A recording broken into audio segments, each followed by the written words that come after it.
오늘도 알차게 수영 수업을 배웠습니다. 자유수영 레인에서 아는 지인들과 수영 이야기를 나누던 중 한 분이 저에게 말씀하시더군요. 아니, 오늘 편향을 하는데 선생님이 이렇게 하라고 해서 했더니 정말 잘 되더라. 저는 속으로 생각합니다. 뭐지? 우리 선생님은 저렇게 하라고 했는데 여기 선생님은 왜 다르게 말씀하시지? 갑자기 머릿속이 어지럽습니다. 그 얘기를 듣고 연습을 이렇게도 해보고 저렇게도 해보기 시작하죠. 어느 날은 이게 맞는 것 같고 어느 날은 저게 맞는 것 같기도 하고 대체 뭐가 맞는지 잘 모르겠습니다. 그러던 어느 날 저희 반에 대타 선생님이 오셨습니다. 그리고 저에게 이렇게 말씀하시네요. 평형을 요렇게 한번 해보세요. 이렇게, 저렇게, 요렇게? 같은 동작인데 설명은 세 가지. 머리가 또 하얘집니다. 안녕하세요. 수석 코치입니다. 혹시 여러분들도 비슷한 경험 있으셨죠? 선생님마다 설명이 달라서 헷갈린 적. 같은 수영인데 왜 누구는 이렇게 하라고 하고 누구는 저렇게 하라고 하는지 이해가 잘 안 되셨을 거예요. 오늘은 그 이유에 대해 제가 조금이나마 설명을 드려볼까 합니다. 제 개인적인 경험을 토대로 만든 영상이니 편하게 봐주시면 좋겠습니다.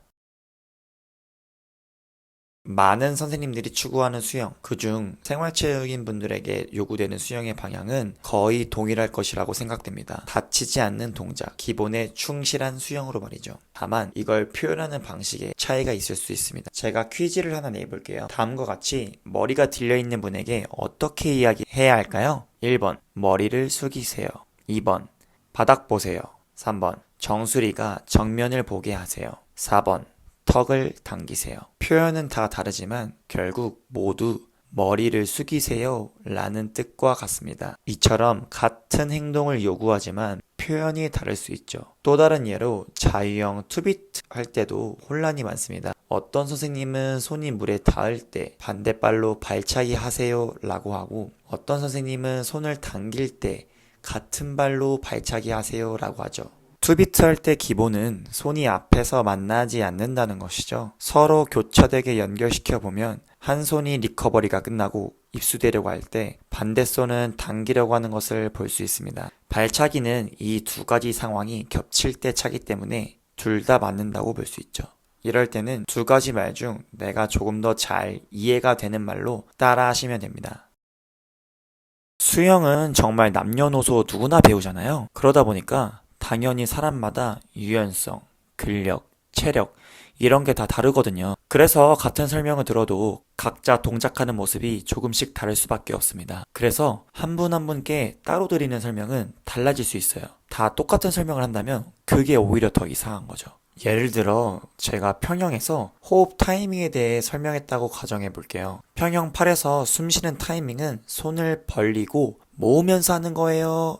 이렇게 다 같이 설명하고 출발했습니다. 그런데 막상 보면 A님은 손을 벌리면서 호흡하시고 B님은 손을 모으면서 호흡하시고 C님은 손을 다 모은 다음에야 호흡을 하시더라고요. 그러면 저는 A님께 다가가 손을 모으고 나서 호흡해보세요 라고 말씀드립니다. 왜냐하면 다 같이 설명할 때는 손을 모으면서 숨 쉬세요 라고 했는데 A님은 그보다 빠른 타이밍에 호흡을 하고 계신 거거든요. 반대로 C님한테는 이렇게 얘기하겠죠. 손을 벌리면서 호흡해보세요. 이분은 오히려 호흡이 너무 늦었으니까요. 사람마다 동작을 구사하는 능력이 다 다르기 때문에 같은 설명이어도 결과가 다르게 나올 수 있습니다. 그래서 여러분도 어떤 설명을 듣고 내 자세가 잘 됐다고 해서 다른 분께도 그 설명이 꼭 맞는 건 아니라는 걸 알아두시면 좋습니다. 그리고 선생님들 입장에서는 같은 말을 다르게 설명할 줄 알아야 더 많은 분들을 이해시키고 도와드릴 수 있겠죠. 다만 처음 설명한 것과 다르게 설명할 때는 왜 이렇게 설명드리는지 충분히 설명드려야 회원님들도 헷갈리지 않고 오해도 줄어들 거예요. 수영은 다른 스포츠랑 좀 다르죠. 물에서 하다 보니까 내 몸을 마음대로 컨트롤하기가 쉽지 않고 내가 어떻게 수영하고 있는지 누가 찍어주지 않는 이상 확인하기도 어렵습니다. 그래서 수영할 때는 내가 어떤 식으로 수영하겠다 라는 의도가 분명해야 하고 그 의도에 맞게 내 몸이 어떻게 움직이고 있는지도 잘 느끼면서 해야 해요. 내 의도와 내 몸의 싱크로율이 점점 맞아가기 시작하면 여러분은 생각한 대로 수영할 수 있는 능력이 생긴 겁니다. 그러면 훨씬 더 빠르게 수영을 배우실 수 있겠죠. 근데 이게 또 아이러니한 게 수영은 개인 스포츠인데 단체로 수업을 하다 보니까 앞사람 속도에 나도 모르게 휘둘릴 때가 많아요. 뒷분도 열심히 따라오시고요. 게다가 보통은 속도 순서로 줄을 서니까 앞에 계신 분이 나보다 빠른 건 당연하죠. 그런데 이렇게 앞 사람만 쫓아가다 보면 이게 내 수영이 아니라 남 따라가기용 수영이 돼버리거나 뒷분한테 민폐가 되지 않으려는 수영이 돼버릴 때가 많아요. 이 과정에서 생긴 나쁜 자세가 습관이 되면 고치기가 진짜 어렵습니다. 그래서 수영이 배우기 어려운 이유 중 하나죠. 결국 중요한 건요. 선생님 설명이 다 다르더라도 내가 내 몸을 어떻게 쓰고 있는지 그걸 제대로 느끼는 겁니다. 수영은 물속에서 나를 찾아가는 여정이에요. 오늘부터 내 수영, 내 속도로 여러분만의 스타일로 멋지게 앞으로 나가보시는 건 어떨까요?